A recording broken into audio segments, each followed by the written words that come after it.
Hola a todos y bienvenidos a Inmersión Profunda. Hola. En el episodio de hoy nos sumergimos en un tema que nos han sugerido ustedes, nuestros oyentes. Me encanta. Siempre es bueno abordar temas que les interesan. Exactamente. Se trata del rol de los ministros extraordinarios de la Sagrada Comunión en la Iglesia Católica. Un tema fundamental, sin duda. Tenemos un montón de material interesante que nos han enviado, incluyendo transcripciones de videos de YouTube con sacerdotes y educadores laicos hablando sobre el ministerio. Excelente. YouTube puede ser una fuente de información muy valiosa si sabes dónde buscar. Sin duda.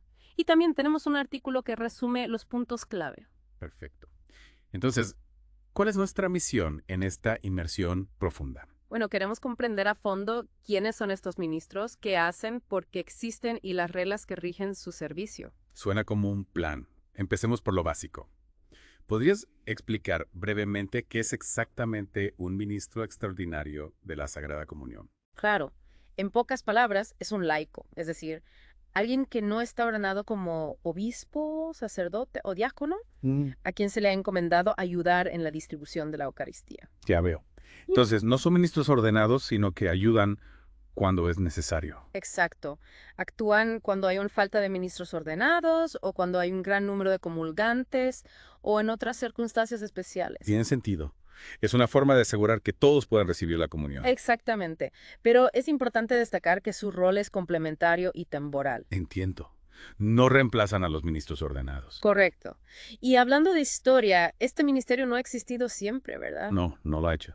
Surgió después del Concilio Vaticano II. Ah, sí. Sí, fue una respuesta a las necesidades pastorales de la Iglesia en ese momento. Interesante.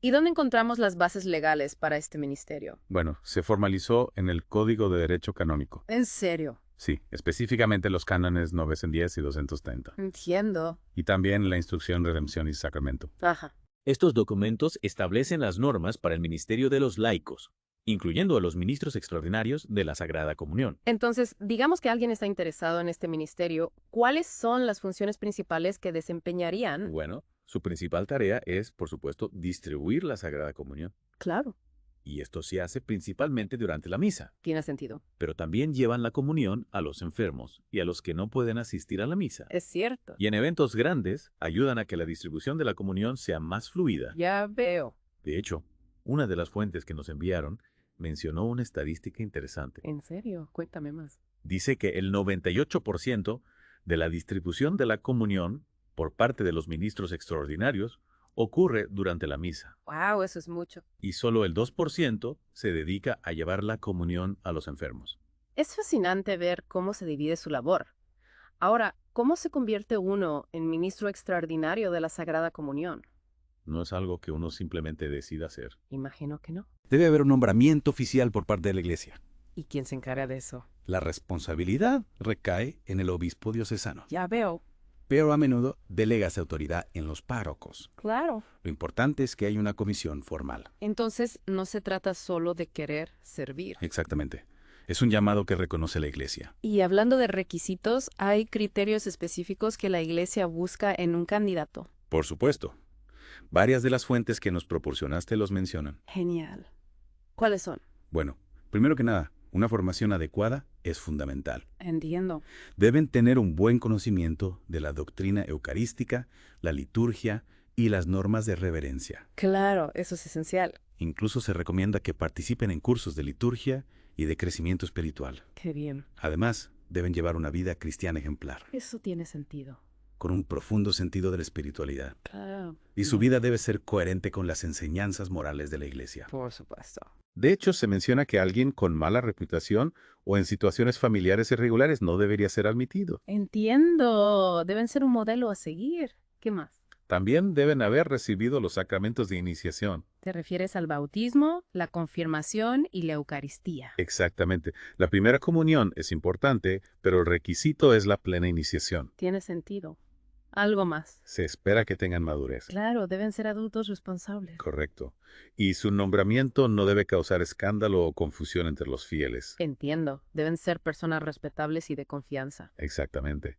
En general, se busca asegurar que los ministros estén bien preparados, sean de buena reputación y puedan servir con reverencia.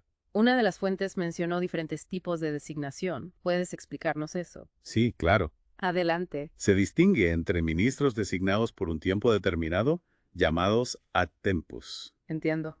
y aquellos designados para una sola ocasión, llamados ad actum. Interesante. ¿Y cuáles son las diferencias? Las designaciones ad tempus suelen durar de 1 a 3 años Ya veo. e implican una formación teológica y litúrgica continua. Entonces es un compromiso a más largo plazo. Exacto. Mientras que las designaciones ad actum las decide el sacerdote para una necesidad específica. Entonces es más puntual. Correcto. Y aunque un ministro sea nombrado, su autoridad no es ilimitada, ¿verdad? No, no lo es. Actúan por delegación del obispo o del párroco. ¿Qué significa eso exactamente? Significa que tienen permiso para actuar en nombre del obispo o del párroco, pero dentro de ciertos límites. Ya veo. Su autoridad se limita a las tareas que se les delegan, Entiendo. y el párroco puede suspender esta delegación si hay una causa justa. Claro, él tiene la última palabra. Correcto. Bueno, ahora que entendemos quiénes son y cómo llegan a servir, hablemos de la práctica. ¿Cómo es su ministerio en acción, tanto durante la misa como al visitar a los enfermos? Lo primero y más importante es la humildad y el servicio desinteresado. Eso es fundamental en cualquier ministerio. Sin duda. Los ministros son servidores de los servidores, siguiendo el ejemplo de Cristo. Claro, No se trata de un puesto de honor o privilegio. entiendo. Durante la misa, ayudan cuando hay una necesidad real. Como cuando hay muchos comulgantes. Exacto. O cuando los ministros ordenados no están disponibles. Wow. Pero no es apropiado que los sacerdotes deleguen la comunión a los ministros cuando ellos mismos pueden hacerlo. Tiene sentido. Debe haber una razón válida. Correcto. ¿Y cuál es el protocolo durante la misa? ¿Dónde se ubican los ministros? Generalmente reciben la comunión después de los ministros ordenados Ya veo. y no deben usar vestimentas sagradas que son exclusivas del clero. Como la estola o el alba. Exacto. Se espera que vistan de forma apropiada, simple y digna. Quizás de negro y blanco. Pues sí, algo así. Right. Algunas parroquias incluso tienen un distintivo especial para ellos. Interesante.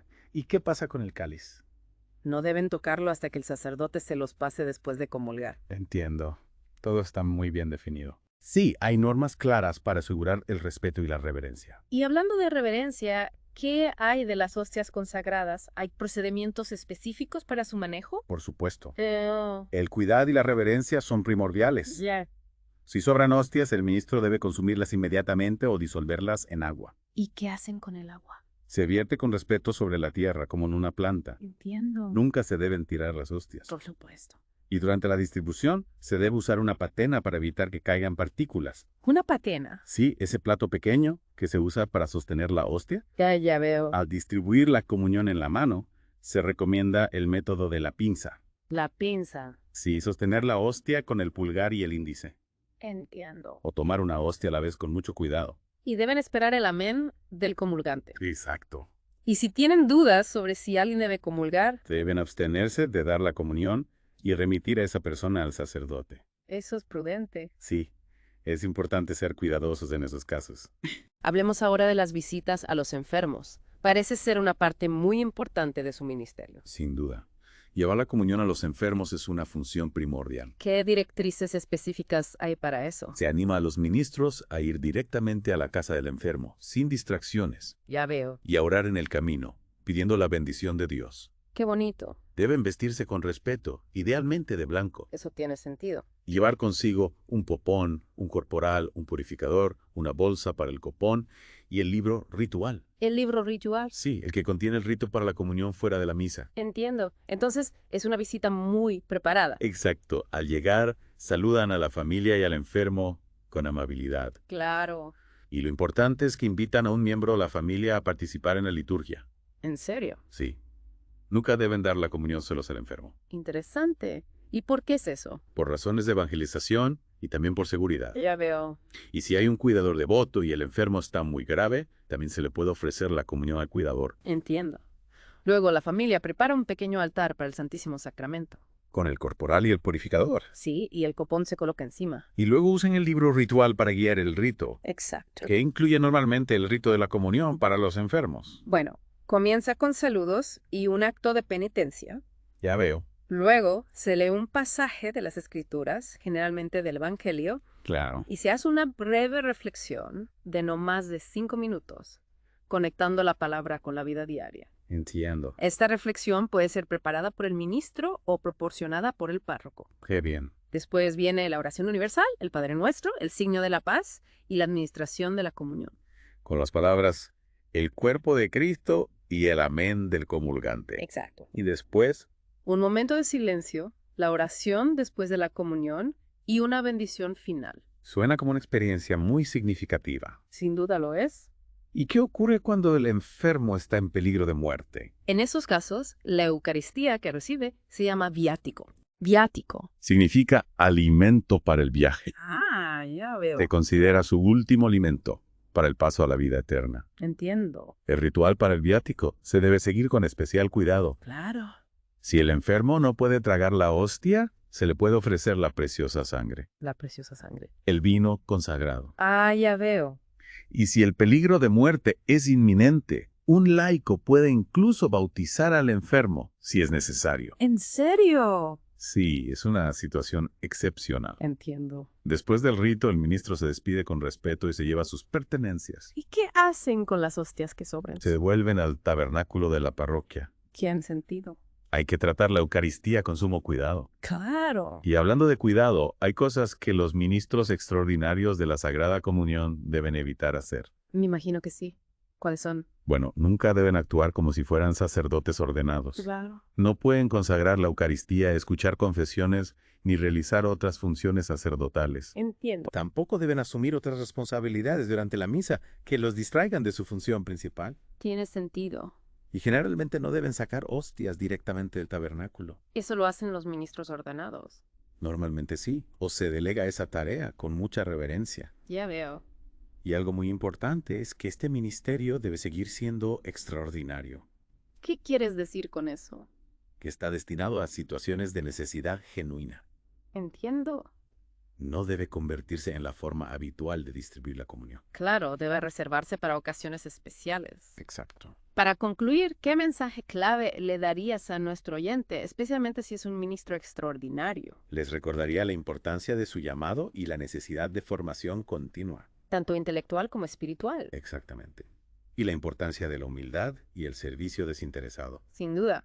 Y para todos los oyentes, recordemos el valor de estos ministros. Son ayudantes vitales en la iglesia, que llevan el don de la Eucaristía a quienes más lo necesitan. Y la Eucaristía recibida de un ministro es tan Cristo como la recibida de un sacerdote. Exactamente. En resumen, los ministros extraordinarios de la Sagrada Comunión son laicos que desempeñan un papel fundamental en la iglesia. Ayudan en la distribución de la Eucaristía bajo circunstancias específicas y siguiendo las normas establecidas. Su ministerio nace de la necesidad, requiere preparación y una vida de fe, y se centra en llevar a Cristo a los demás. Especialmente a los enfermos y a los que no pueden asistir a la misa. Y para terminar, una reflexión para nuestro oyente. Piensa en el acto de llevar la Eucaristía a alguien que no puede ir a misa.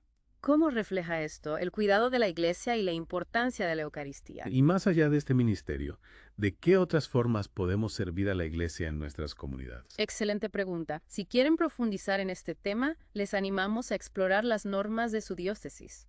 Y aprender más sobre la Eucaristía y los ministerios de la iglesia. Gracias por acompañarnos en esta inmersión profunda. Hasta la próxima.